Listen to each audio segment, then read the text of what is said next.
Hi there. In case you're new here, I'm Charlotte Cheney with Charlotte's Soul, and I have recovered from CPTSD, which is complex post-traumatic stress disorder. So post-traumatic stress disorder happens to your central nervous system when you have a traumatic event. People that were born and raised in abusive environments develop something we call complex PTSD. And that is when we have like repeated events of trauma. And so when you're born into an abusive environment, think about it for a minute. An abusive environment is an environment where other people are against you. They are trying to put you down. They don't want you to succeed. And to be born into such an environment is really, really challenging. So that means there's never a support system. So your environment is in control of you because you're born into it. They don't want you to have a support system because they're abusive. They're feeding their abuse with you. You don't know that. You have no idea. These are your parents. You look out into the world and the world is like, honor your father and mother. You should love your parent. I see people whose parents are dying and they're devastated.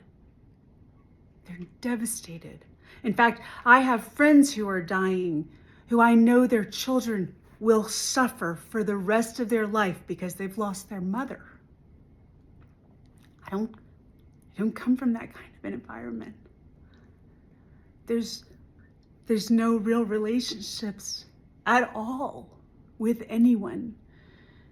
And so when people die, I don't know, but you don't have that just deep loss because there was never the closeness that I see in other families. And so just a little, I've been struggling with that from all angles, not having those kind of relationships with anyone in my family. So I'm not alone.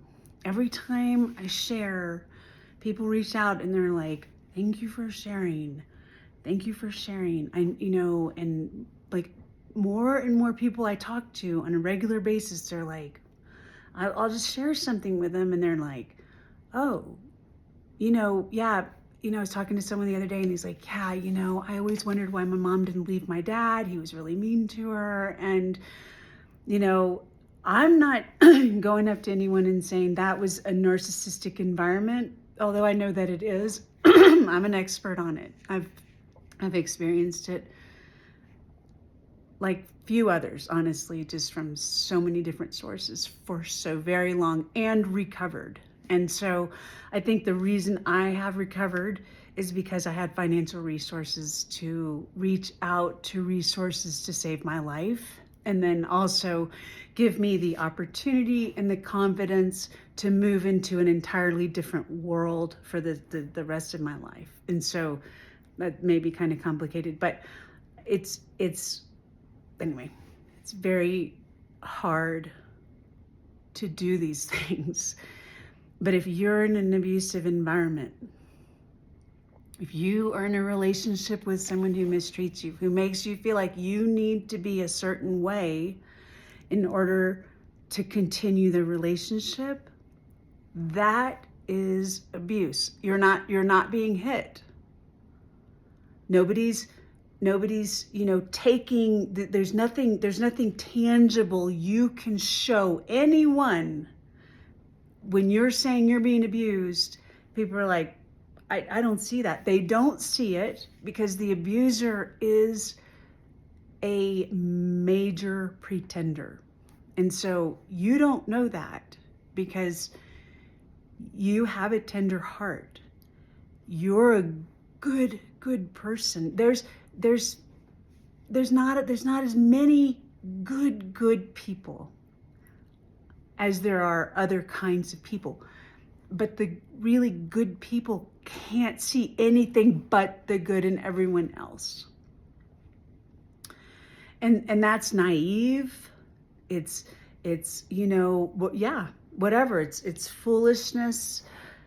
You can call it whatever you want, but that's how empaths are wired, okay? And so the people that aren't wired that way often don't know how to handle the genuine sincerity of the empath.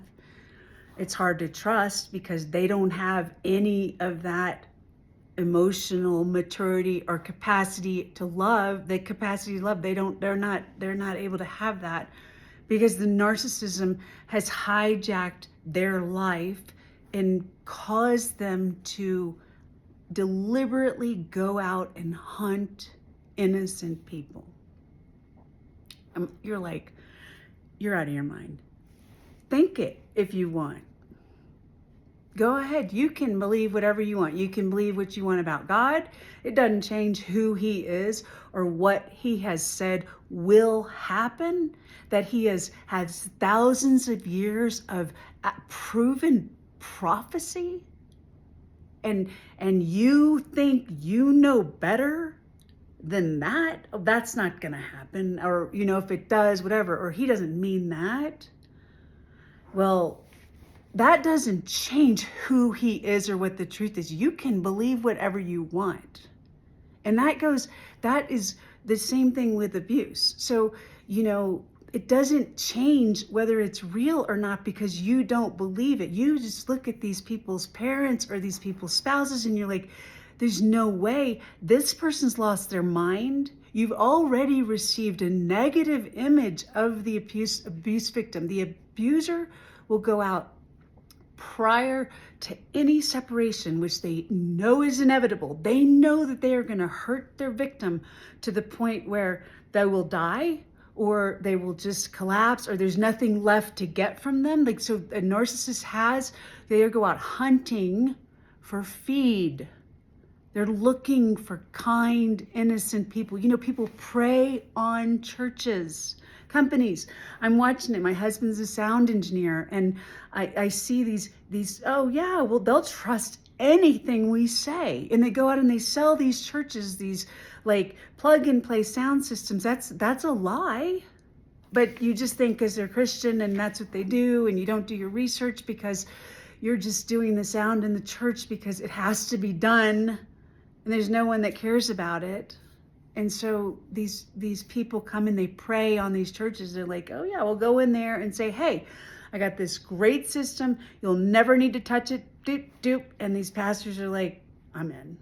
Because who wants to deal with the sound of the church?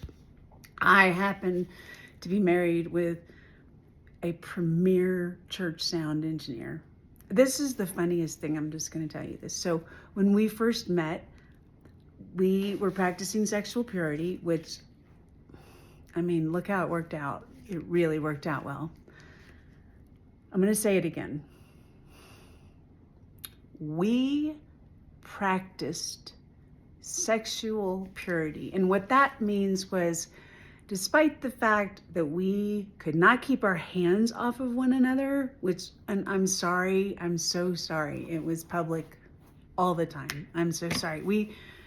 We lost total control of ourselves. That's just who we are. That's how we are. We are still that way. We get caught kissing in public all the time. In fact, just a little sidebar, we're volunteering where we live. And so we were walked to the volunteer station, which is it was unbelievable. So beautiful, wonderful. But it's 6 a.m. and we're walking there and somebody passes us and we're holding hands and he's like, holding hands, you need to go get a room. We're holding hands at 6 a.m. on our way to our volunteer position because that is how we operate.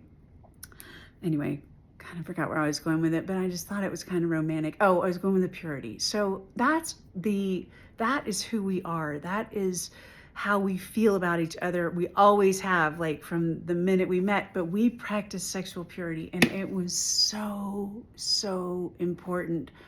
as I began to heal in his presence. So I describe our relationship a little bit like a puppy. Like, if you go to the pound and there's that one unwanted dog and you don't want it, nobody wants it. It's just, but some guy comes in there and he's like, that's my dog. That's my dog. I'm going to go get that dog and I'm going to love it. And it's like the ugly duckling, and all of a sudden this swan appears and the dog is this happy, beautiful, happily ever after thing. That is just what our life was like. I was in the just depths of self-loathing. I mean, I swear I hadn't had bulimia since I was in my early 20s, but as I began my divorce, I felt like having bulimic behavior, and I'm like, wow, that's been a long time since I felt that way. That type of, that's self-harm, right? I wanted to hurt myself.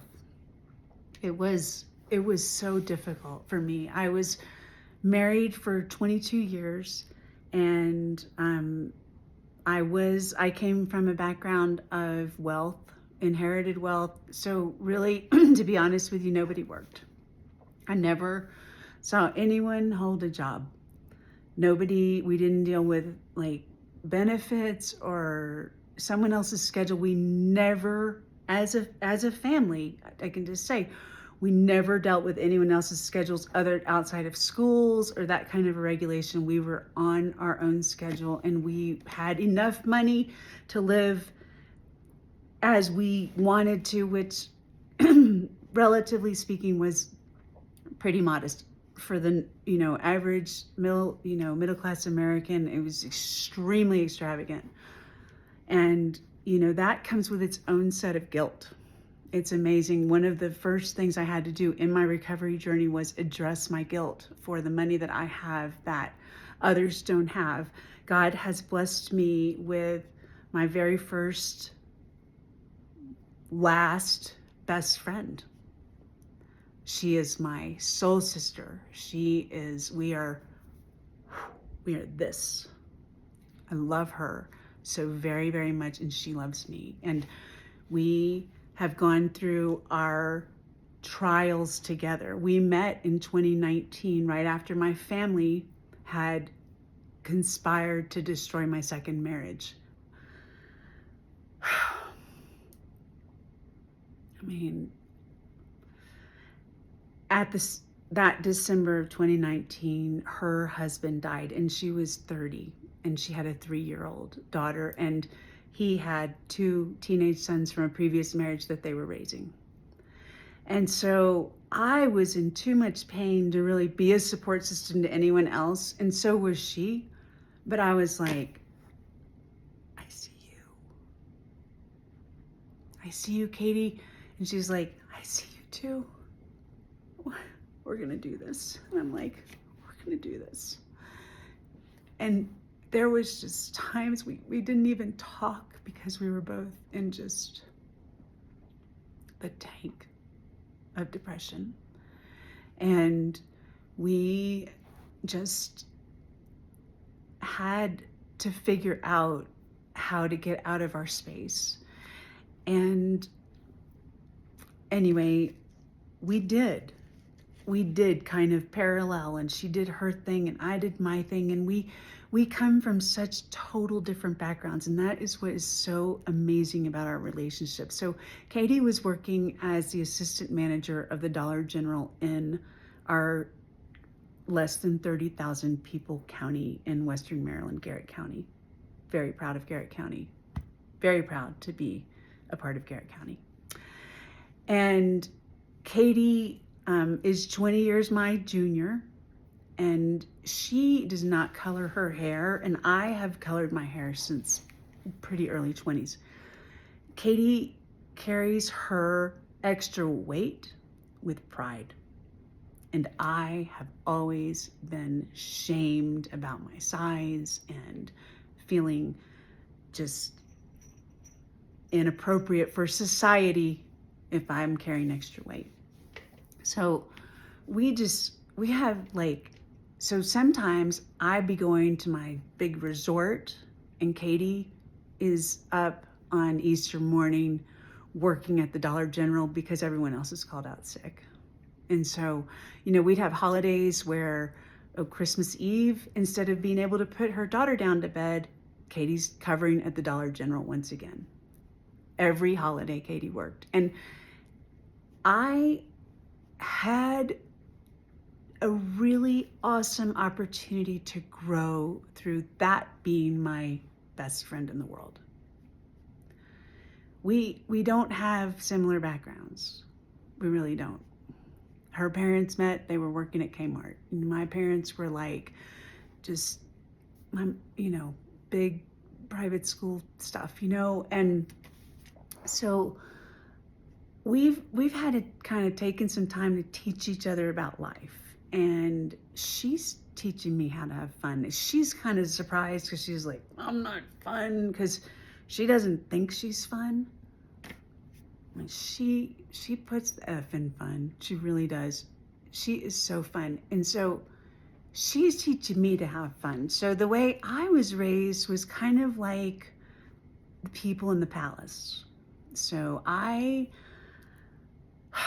don't know what I mean, I'm figuring it out as I age, and I do some research into what like society my parents were raised in. So, and a lot, I'm sure this is, I have a different situation because I come from generational wealth. However, I think we all had these traumatized great-grandparents, right? My my great-grandparents came over from Sweden, Peterson, and went and set up shop in Minnesota because there was a potato famine. And so my 16-year-old great-grandmother, Matilda Peterson, became Cruz. Well, she was Cruz, then Peterson.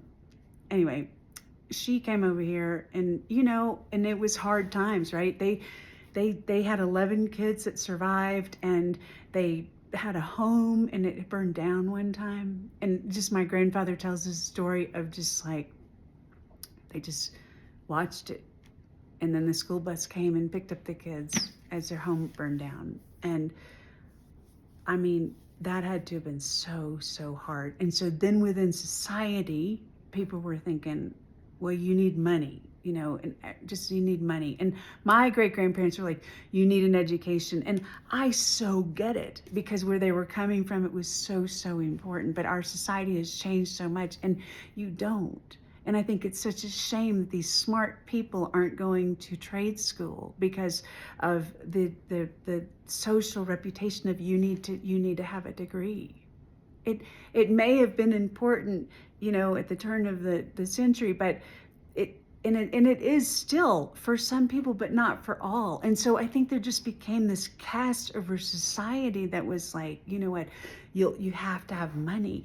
And so if you had money, you lived in an upper class society. And so I'm just going to just sit here and just tell you a bunch of thoughts I've been having lately because they're interesting. So imagine being born in this society. Your parents are so poor. They want you to have anything but they're poor, right? They just want you to have more. And so they shape you into this. And these kids, I think they were not coddled or anything. They were shaped into instruments to go to school. And then they went out and had families, and they didn't know what to do. They're like, there's not really a lot of love going on right there. It's a lot of trying to get the money so that you don't have to be poor like they were during the Depression, etc. And so nobody's really getting in touch with who they are, because you're in survival mode, and then the survival begins to calm down. And the world, we are actually extremely prosperous compared to decades ago, with lots, we have food, we have luxury technology, all this stuff. We can live for 100 years pretty easily these days, and like these people just thought that you needed to have money,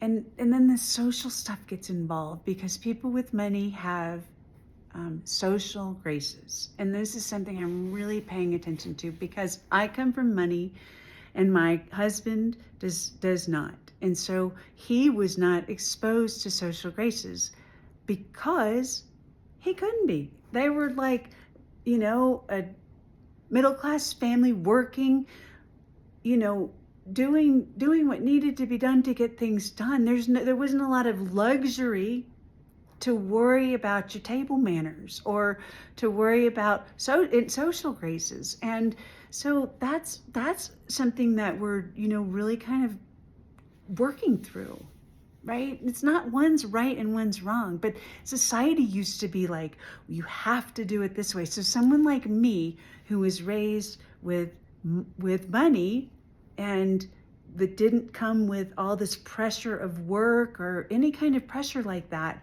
has this margin, if you will, for social graces. And so when somebody with social graces meets somebody without social graces, it's obvious to the one with the social graces. And the one without social graces is like, oh, you're a snob. And maybe, but it's just like, that's just what that person knows because that's how they were raised. And so that is just something like I've been working so hard in trying to figure out with society. Like I have crossed the barrier of the bubble that I was raised in. I was raised in a very solid bubble. I had really no exposure to anything meaningful outside of it. I went to private everything, and I had no understanding of life outside of the bubble. I also was not developing life skills to survive outside of the bubble. So I feel, be honest with you, this is gonna hurt people, and I'm sorry, but this is my reality, and you can't deny my reality. So I feel as though I was human trafficked.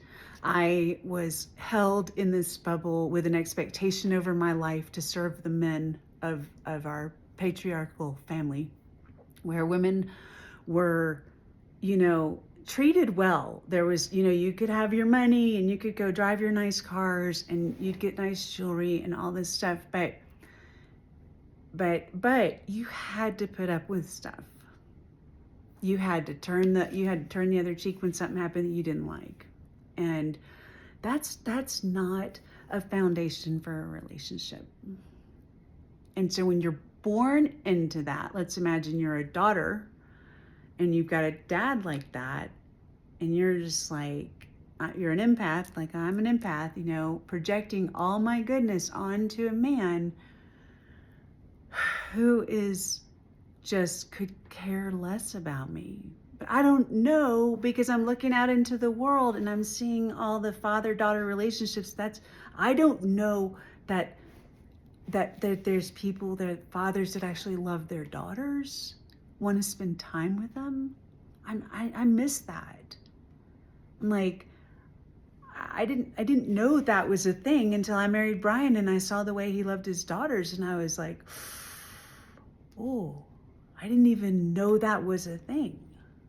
Right? So I want to just share with you some of my experiences, because I want you to understand abuse. Because if you're not being hit and nothing's broken and etc., I'm not really abused, you can be. And so, I'm just going to give you a little modern day example. So the last time I saw my mother was coming up on probably 2 years. And she had asked if I would be willing to take her on a little driving Miss Daisy trip to go see some of her high school friends that are all in their 80s. And I was so honored to be able to do that, and so excited. And so took time out of my schedule and rearranged everything so I could take some days and do that. And so we went on one event, and then we got in the car, and I have a mother that pokes and prods my central nervous system, so I'll have an explosion. And that happened in the car. And, we were supposed to go somewhere else, and I was like, you know what, may I take you to your brother's house, who was there, where she was going to be staying. And I dropped her off, and I said goodbye, and I never saw her again, because I realize now that was a technique that was used against me over and over and over. In fact, I would always end up apologizing. She'd come and visit and I'd write her a note and apologize because I'm a Christian and I need to be the leader in forgiveness, right? And so she told me at one point, she said, you've written all these letters telling me you're sorry, and I saved them so that when I die, you'll see how horrible you were to me. And I'm like, that's narcissism. That is just straight up narcissism for a mother to hurt her daughter. I remember one time having a friend, I was very, very suicidal. I had these 4 sons. My husband treated me like I was just filth from just filth, pond filth. And I just wanted to die. And so my mother came to visit at that time, and I just remember her being like, you know what, Charlotte, he is a saint for being married to you.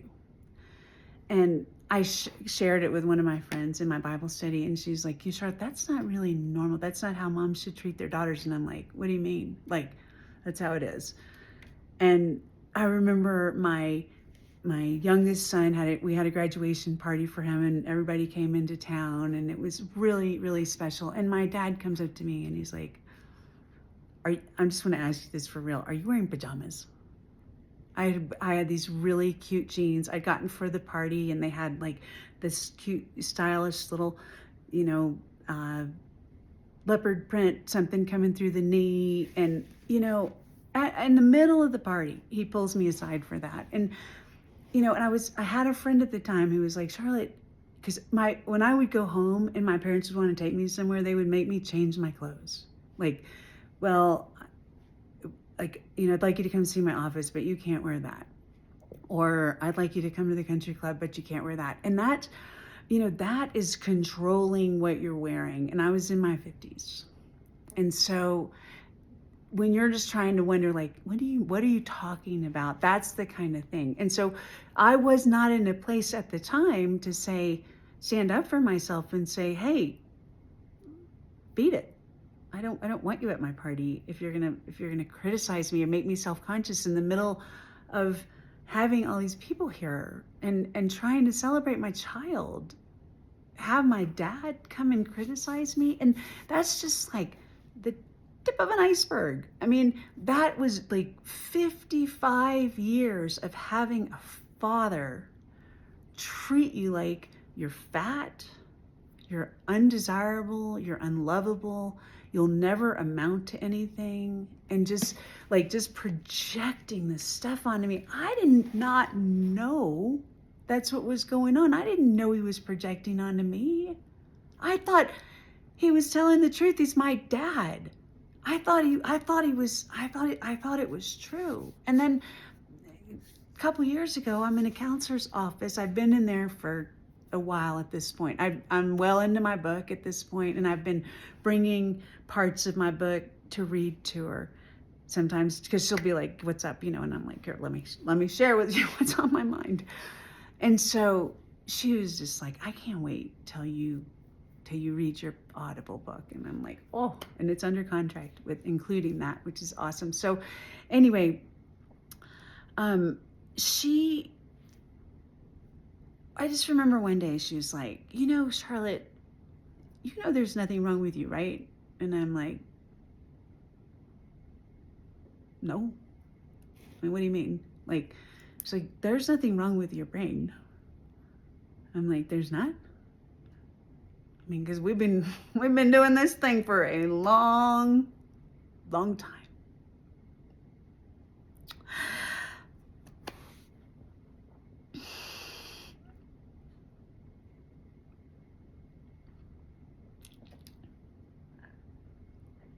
No, there's nothing wrong with your brain. That was lies. That was abuse. That was narcissistic abuse. So I spent those 55 years, even in my marriage, even with this man that loves me so much, I couldn't trust him. I've never been able to trust anyone, not a man. right? I mean, certainly not a man. And God saw fit to make me the mother of 4 sons who learned how to love from everyone but me. So it's been a journey. Anyway, I wanted to share something with you because I like to share what I'm reading, and this is it. It's not my first time. I've taken notes. I love it. I started it in 8/23, and Prince Harry has been such an incredible leader for me because I have, nothing like his situation at all. I'm not even saying I'm like that, but because I was raised in aristocracy, I was subject to a lot of the stuff that he was. And like, I'm the 3rd child. There was already the golden child and the child that looked like the dad. And then there was the one that was supposed to be a boy and wasn't. Now what do we do? Burden, right? So I read this book and I just love it. And now I'm listening to it on Audible because he narrates it and he's just so funny. And I'm at the part right now where he's just getting married. He's fallen in love, and it's such a good book. And so if you're dealing with emotional abuse, he writes about it so well. And I just want to recommend that book. I would listen to Audible if I were you because his voice is just so fun.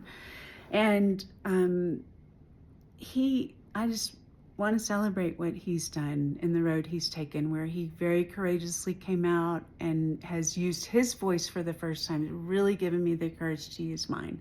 And so anyway, if you are needing to find your voice, I want to suggest you read that book because it's a great way to hear someone finding their voice. And that is a huge inspiration for my book, where I am it's called The Bible on Narcissistic Abuse, and I share my testimony and also how much I've learned and tools, and I can come at it from clear-mindedness now. So in narcissistic abuse, you don't have clear mind. You become mentally ill. Everyone's mentally ill.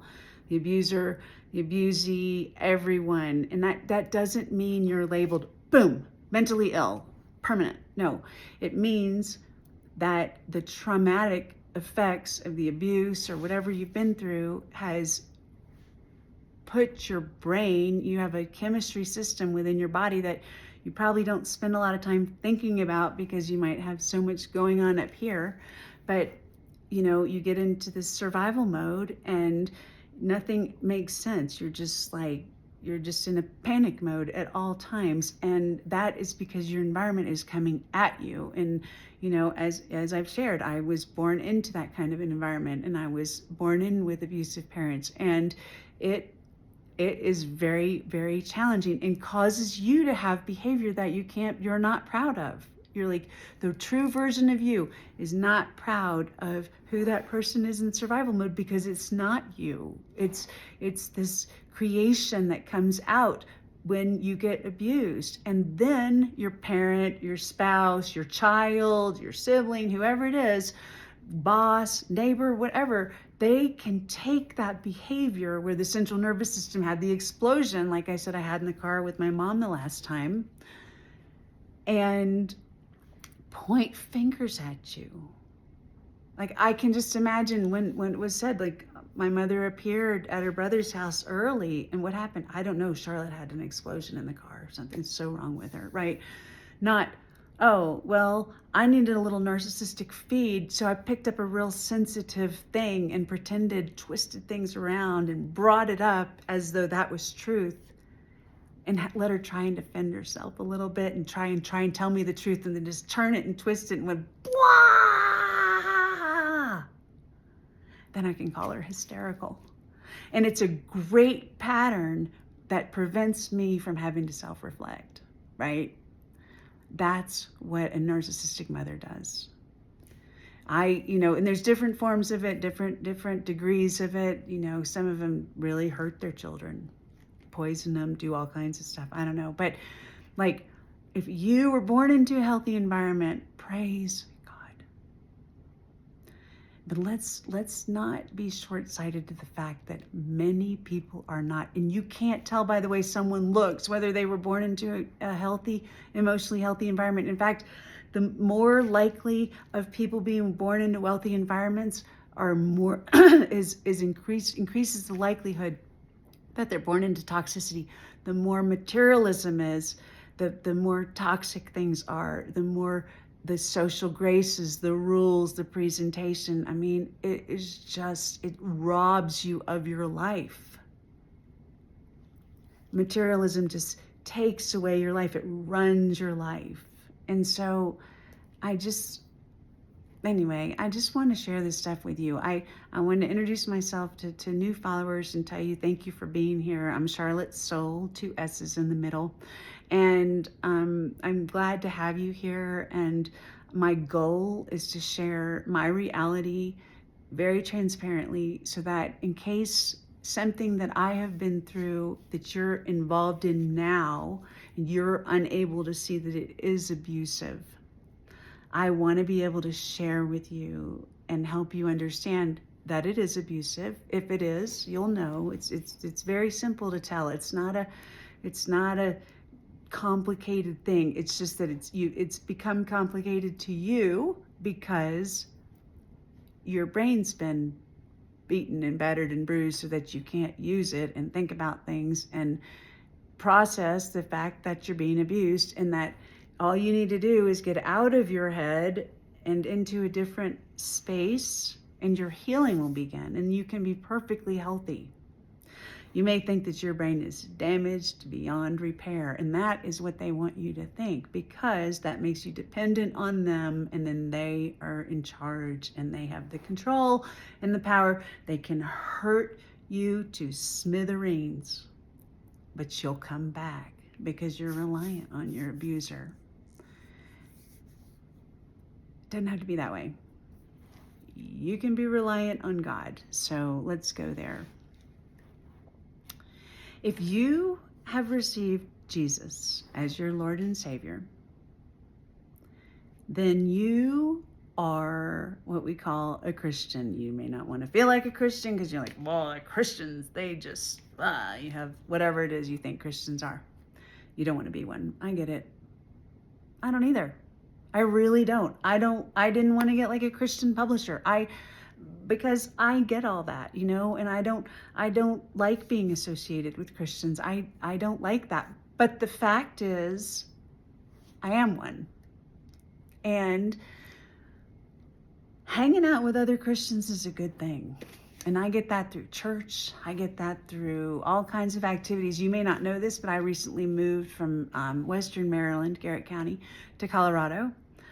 Just didn't know really a soul, basically, and we were just all plugged in, and we've got a church family, and we've got all kinds of things going on, because that's what you can find in Christianity. You can find people that are interested in connecting earnestly, depending on where you're going, right? So some churches, just like every religion, there's different degrees of authenticity and transparency and religion and whatever. And so I tend to dwell in a Protestant environment.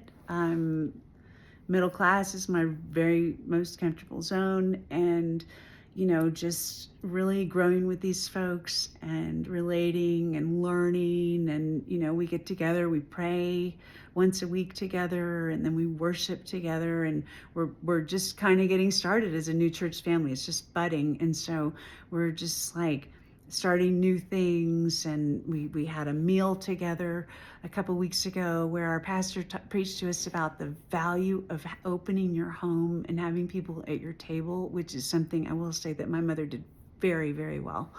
And opening your home, having people at your table, and that, like, our pastor was like, that's the front door to your church, is having people in your home. And So then we just went through the Bible and talked about all the times Jesus was eating and fellowshipping with loved ones, and just really got a taste for it. Then we went downstairs and we sat at these little tables that were set up like the Last Supper and celebrated communion as a family. And then we ate. We had a potluck. Everyone had brought something. I brought chicken noodle soup, and we just ate and had fun together, and it was just so fun. The thing is, we need to be doing that. We need to get away from the COVID culture where we are just, kind of recluses in our homes or not really wanting to be around people, because we were designed to be around people. So let's do more of that. I'm working on that. I'm really working as I recover and lose all that self-consciousness that I had. Like, honestly, just think about being born in a home where your dad is like, you're a loser. To have the confidence to go out with smart, healthy people and feel like I belong has taken some work. But it happened. And so if you're in that environment, it can happen, but you have to take the first step. You have to recognize your narcissist does not love you. They cannot love you. I know you see, you grab onto certain things and you're like, but this, but that was so loving. And it was, and I'll tell you why, because they know what matters to you, because they watch you. And then when they need to throw out something to make you think they love you, they've got the perfect thing, and you're like, okay, everything else doesn't matter. This was so valuable. And so you let go of that past behavior, and it starts accumulating again. And then it's a cycle, the cycle of abuse, right? Where they hurt you, you start to leave, they keep you, they come up with that gift, and then and then boom, they hurt you again, and then and it's just like this. And every time you get that more special gift, you're like, I know they've changed, because this is just more special than anything they've ever done. And they're not going to change. In order to change, in order to grow, in order to heal, we must have self-reflection, and that is, what have I done to contribute to the disharmony of this relationship, and what can I do to make it better? But in a narcissistic relationship, one person does that and one person doesn't. Okay? And so the person that's doing it doesn't recognize that the person who's not doing it isn't doing it. You just assume they're doing it because you are. You're projecting your goodness onto them. They're projecting their evil onto you, making you feel evil, trying to define you into their projection, and you believe it because you really don't have anything that you feel good about, because everything you tried was squashed and put down so that your mind would continue to remain in manipulation. In my case, to where well into my 50s, I was feeling insecure because I had a parent that came and told me, I looked foolish at my child's graduation party. Not congratulations, you should be so proud of yourself, all you've been through, look what you've done, but instead, look what you're wearing, right? That's abuse. Was I ever hit? I have never been hit in my life. Really, I don't think I have. But I feel that I have suffered the just deepest amount of abuse because I was confined to relationships where I was not loved, and I am just so full of love, needed to connect. And so anytime I tried to connect with those people, they were just like, yeah, no thanks. No, no, we're not having you at our party because, you're so weird. So I'm not. I figured it out, and neither are you. And so if you're sitting there thinking you're beyond repair, you're not. I'm going to ask you to consider doing what I did, which was asking Jesus to be my Lord and Savior and saying, Lord, I can't do this on my own. I've tried. I don't believe the Bible. but I'm willing to go there. I'm willing to try. I'm willing to admit that I'm a sinner in need of a Savior, and that God loves me so much that He wants me in His presence, but my sin is keeping us apart. So He brought an atonement for my sin.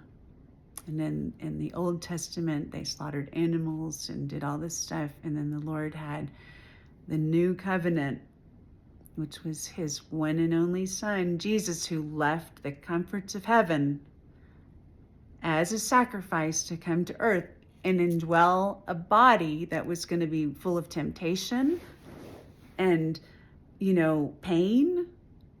Jesus was man and God, but the human part of Him hurt, right? He had our feelings and emotions. He didn't sin, but He was tempted, and we have a triune God.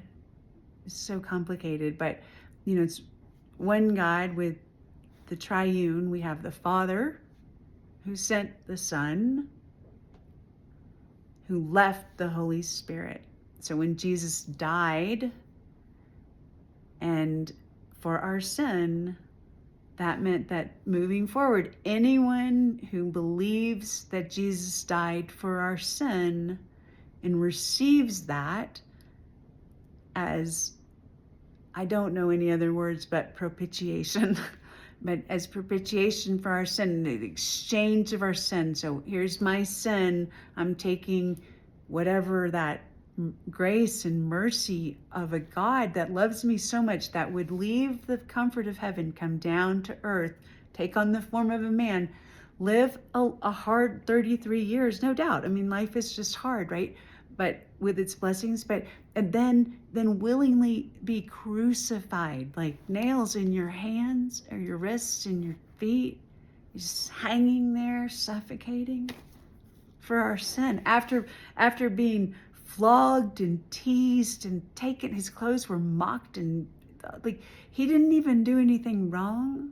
All he did was come here and love, and that's how he willingly endured that, carrying that cross. I mean, I just don't have it all top of mind right now, but